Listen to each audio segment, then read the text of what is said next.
What's up, everybody? Super Saiyan Blue here, coming at you with my first video on the channel, and it is going to be a deck profile of my favorite blue deck currently, which is SS3 Reboot. It's a super awesome utility deck that can play on both players' turns. It has a really weak unawakened side, but once you awaken, you become one of arguably the best blue leaders in the game. Um, I love that it's a very proactive and a very reactive deck. And as long as you live to awaken, you can do pretty much anything with this thing that any other blue deck can do. So starting off with the leader, you have the very weak base form Goku front side.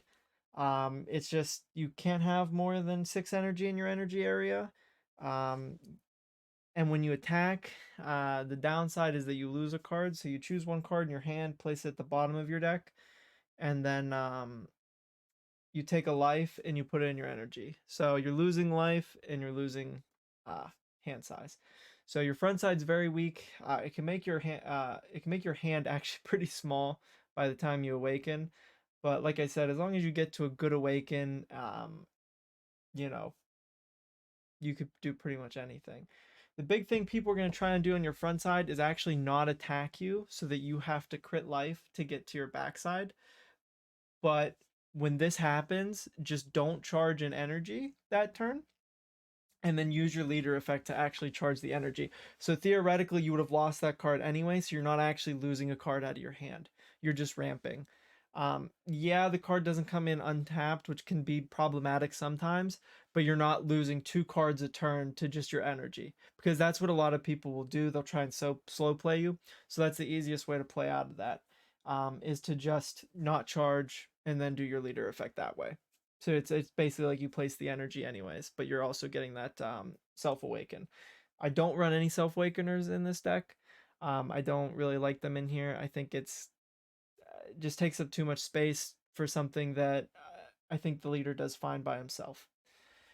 So once you get to that awaken side, all you do is draw one and flip over. You don't untap any energy because your backside's going to do that for you. So really, it could have said untap one, but it really only affects your proactive plays, not your reactive plays. So on the backside, same stipulation, you can only have 6 energy. And then when he attacks, you draw a card, which is nice because you can start refilling that hand size. And then he gains 5k, which is actually huge for attacking into 20k unisons. When I play other leaders now, I miss that the most, being able to swing into 20k unisons or 20k battle cards, because there's so many of them right now, or even 19k battle cards. Losing that really hurts. That's one thing I notice when I play other blue decks. And then the real auto you run him for is at the end of your turn, choose 3 of your mono blue energy, switch him to active mode. So you can't really do much dual color in this deck. You can try, but it's better just pure mono blue. I think the dual color mana can probably cause more issues than good. So starting off the deck, I'll just go into like what I think is the best card in the deck and the reason the leader's even playable right now, and that's going to be the Boo Unison. And then I also have to go with it 4 God's Healing Trunks. So the reason I think the Boo Unison is the reason this deck's playable is because it's really the only Unison in this deck that makes sense for the ramping. The SS4 Goku isn't defensive enough, and a lot of the 3-drop Unisons aren't defensive enough. They're more offensive, so they don't really work with what you want to do.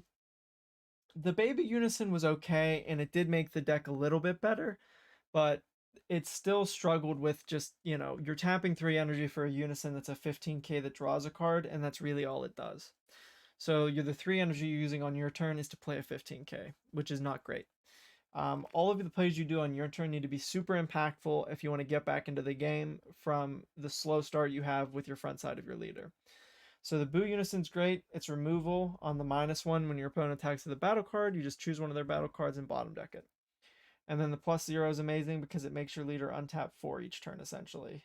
You draw a card at the end or at the start of your opponent's main phase, you untap an energy. So that's really good too. The biggest benefit to this Unison is that it is a 20k double strike blocker, so you can use it to block attacks you don't want to hit your leader, and you can also use it offensively to take 2 markers off a Unison, or just push for 2 damage on your opponent's leader. God's Healing technique. I like 4 God Sealing. I think, I want to see it by the time I have my Boo, which is typically turn 2, turn 3, I'm playing Boo.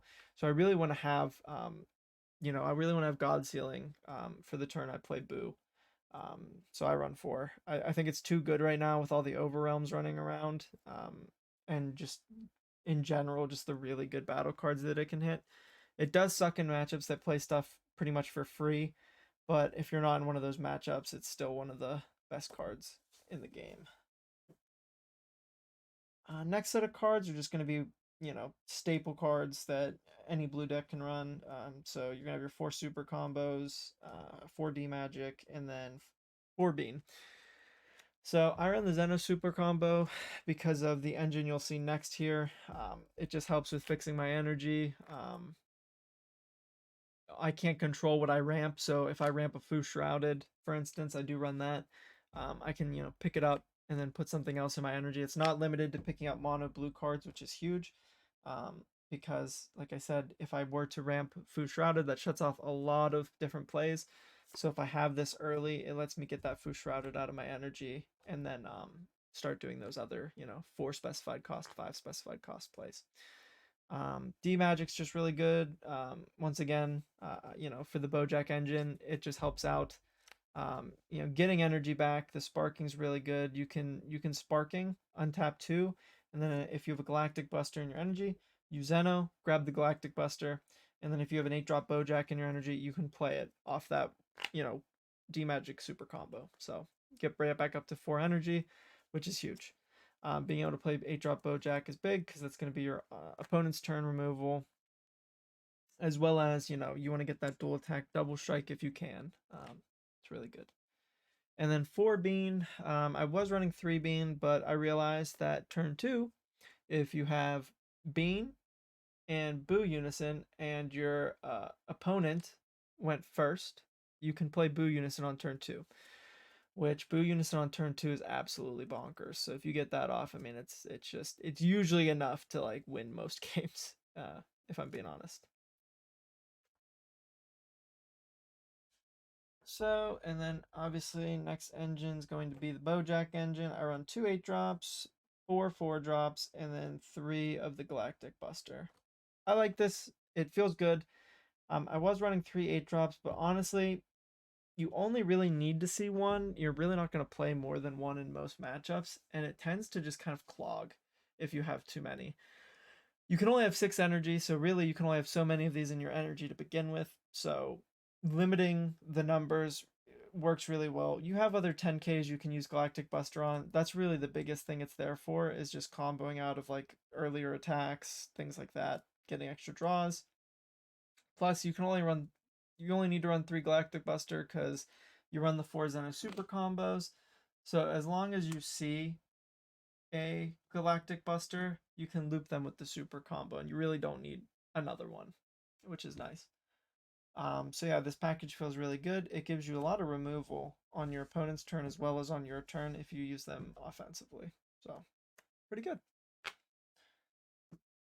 All right, the next engine is going to be Floodgates. So I run 1 Baby Hatch, obviously, because it's a blue deck, and I run 3 Vegeta Ready to Rumble and 3 Gohan Babies Minion. I'm pretty attached to these cards because I was a baby player, so I like having them in this deck, and I love that this deck can run them. Baby Hatch is self-explanatory, shuts off your opponent's turn. Ready to Rumble is really good because it makes your opponent crit energy to attack, which is huge.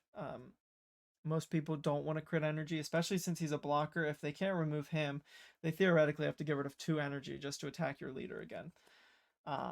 So most people aren't going to do that unless they have a form of removal. And they're pushing for game, obviously. The reason I like running 3 Gohan Babies Minion over the 3 Trunks Heroic Prospect is because of Koitsukai. So I found that the decks Heroic Prospect is really good against are the decks that run Koitsukai. So it tends to be really bad to have Trunks in your hand in those instances. So I'll side it for the turns they don't have Koitsukai, but I don't main deck it because I don't want to have too many cards that are auto lose to Koitsukai by having to rip 2 cards. So that's why I chose 3 Gohan instead. The next small engine here is what I call the 5 mana plays. So the turn you get to 5 mana, these are going to be the cards you look to have. Because the turn you get to 4 mana, you're going to want to play your Boo Unison. So the turn you get to 5 mana, you're going to want to have one of these 3 cards. So that's going to be Baby Golden Avenger, Gotenks Battling the Forces of Evil, and Obuni After Image Slash. Baby Golden Avenger is just really good because you can jam it for 5, negate an opponent's counterattack, or counterplay. But it's going to be counterattack. Especially if it's a floodgate, that's really good because it lets you keep pushing. It bottom decks a card ignoring barrier, which is really good, and it draws a card, so it replaces itself, which is huge in this deck because this deck is largely a value tempo deck. You have to play the value game. You need to have good tempo. If you don't have good tempo, you're going to lose out because your opponent's just going to outpace you. The reason I like Gotenks Battling the Forces of Evil is because in a very unison-centric format, this card is very good. It's Deflect Barrier, so it gets around pretty much all of the counterplays in the game currently, especially the free ones. I think the only thing it actually gets hit by is Baby Golden Avenger. I could be wrong on that, but I think this is the only one that hits it. So it's really good in that aspect. You swing at your opponent's Unison because you want to get rid of markers so that you can play your other cards that don't have Deflect. These are your only 6 with Deflect. So you swing at the Unison, and then if they use a counterattack, most counterattacks are going to be, either a battle card that will play itself, or it's just going to be an extra card. But if they have an established board, this card is going to put all those cards in their hand. So it really helps out with mitigating a lot of the tempo they've built, and then it puts the game in your favor, which is really huge. Like I said, if you're not out-tempoing your opponent, it's going to be really hard to win the game because you're just going to feel like you're playing defense the whole game just to die. So I really like this card because I really like I like the fact that if they do negate his attack, then I'm gaining tempo on the board. And then if they don't negate the attack, I'm able to clear off markers on their Unison and get into my bigger plays the following turn. Obuni's just really good against all colors that aren't green. If you're playing against green, it's pretty bad. But outside of that, it's just a good card to push in for extra damage. It also makes you untap 5, so you could theoretically use Baby Golden Avenger on your opponent's turn. And the last engine here is what I call the 6 mana plays. So you got Fu Shrouded in Mystery, 4 SS3 Vegeta, and then 2 Master Roshi Maximum Muscle.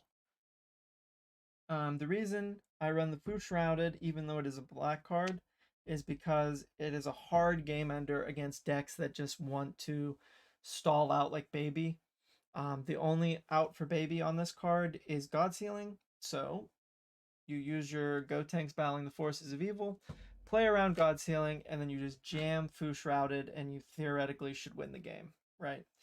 So I love Fu Shrouded in that aspect. I run 4 SS3 Vegetas. I was running 3, but I found if I don't see this card, sometimes I can just run out of steam really quick. So I run 4 SS3 Vegeta because I want to see it. That's the whole point of running the cards, like the double strikes, the triple strikes, things like that, to get rid of markers on my opponent's Unisons.